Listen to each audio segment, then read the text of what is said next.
Namaskar. I'm Jennifer Dhuri. I welcome you today to the first session of Human Anatomy in the Nutrition Counseling course. Today we will learn about the different elements that the human body is made up of, their various functions, and what their importance is. After this, we will also learn about the human brain, what its various functions are, and also its importance in our human body. It is very important to learn about the human body. If we want to understand nutrition correctly, it is necessary to know about the various important parts that our body is made up of. And what their functions are is also very important for us to learn. Today first we will learn about the elements that our body is made up of. Our body is made up of 4 elements. The first is water. Second, bones. Third, muscles or the muscular system. Fourth, fat or accumulated fat tissue. Let us repeat this once more. First of all, water. Secondly, bones. Third, muscles. And fourth, fats. It is believed that our body is made up of 60% water. The proportion of muscles in our body is 36 to 45% and that of fat is 20 to 25%. Now these muscles, they are our friends and the body fat is our enemy. Which means that if the proportion of enemies in our body increases, that is if the proportion of body fat increases beyond a certain limit, then it could be disadvantageous for our body, which means we can fall ill easily. Which means now we have to understand that if the proportion of fat or the proportion of fat increases beyond the required limit, which is 20 to 25%, then it is not healthy for us at all.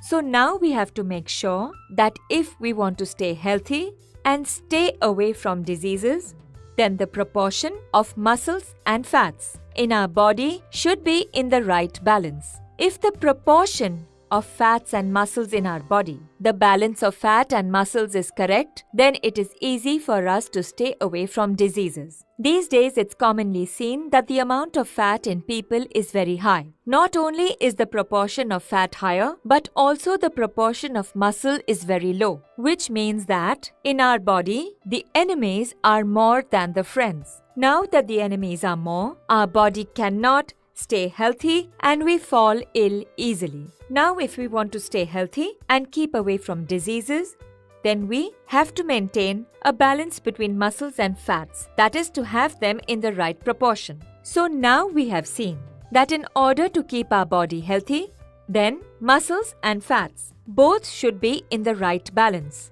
So now this makes us think, what is the right proportion of muscle and fat? So fat or fat tissue in our body, in both men and women, should be less than 25%. So what did we learn today? That if we want to stay healthy, then the fat content in our body has to be lower than 25%. Now let's talk about muscles. What is the right proportion of muscles? The correct quantity of muscles is different for men and for women. In men, the proportion of muscles should be more than 45%, and in women, the proportion of muscles should be more than 36%. Now let us repeat this one more time. The fat content in our body should be less than 25%. The quantity of muscles in the body for men should be more than 45%, and quantity of muscles for women should be more than 36%. So now we have learned that if we want to stay healthy, then it is important to maintain the right balance of muscles and of fats in our body. We have also learned what is the right proportion of fats and muscles in order to maintain a healthy body. Now, in order to maintain the right balance, it is very important to have the right elements in our daily diet. 1. Proteins. 2. Vitamins. 3. Minerals. And 4. Fiber. If there is a deficiency of any of these 4 elements in our body, then we are unable to maintain the right balance required. We can catch diseases easily, and the proportion of muscles and fats will not be correctly maintained. Now, not only does the deficiency of these elements affect our health, but it also affects our hair. Due to the deficiency of these elements, the roots of our hair become weak, and weak roots means hair fall. Now all of us know that we like to have black hair, thick and lustrous beautiful hair. So how do we keep our hair beautiful? So that these 4 elements, that is proteins, vitamins, minerals and fiber, should be a part of our daily diet.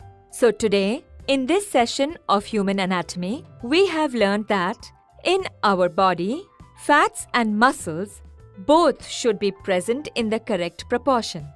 We have also learned that to maintain this balance, 4 elements are very necessary: proteins, vitamins, minerals and fiber.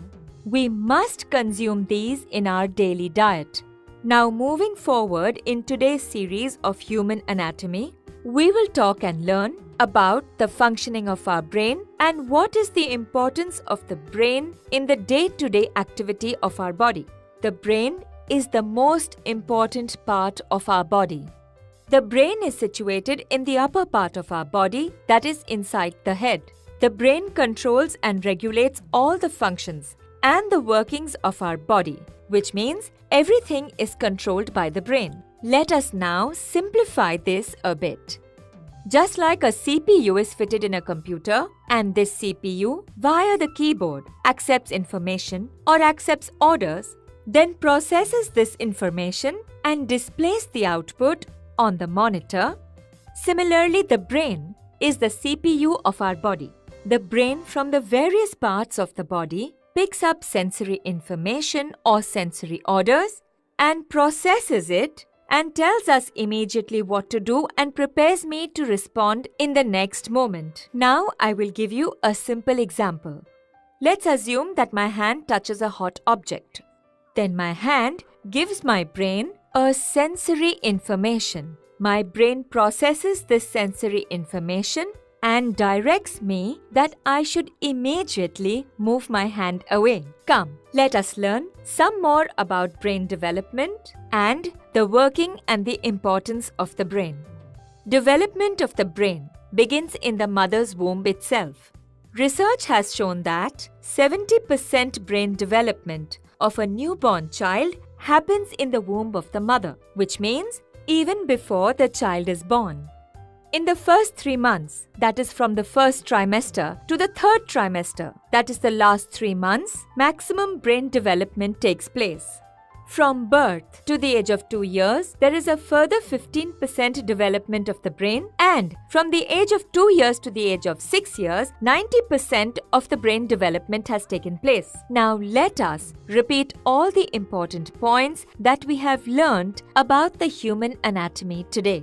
Our body is made up of 4 elements. First one being water, second, bones, third, muscles or muscular system, fourth, fat or different kinds of fat tissue. If we want our body to be healthy, then both muscles and fats have to be present in the right proportion. The quantity of fats in our body should be less than 25%, and the quantity of muscles in men should be more than 45%, and in women the quantity of muscles should be more than 36%.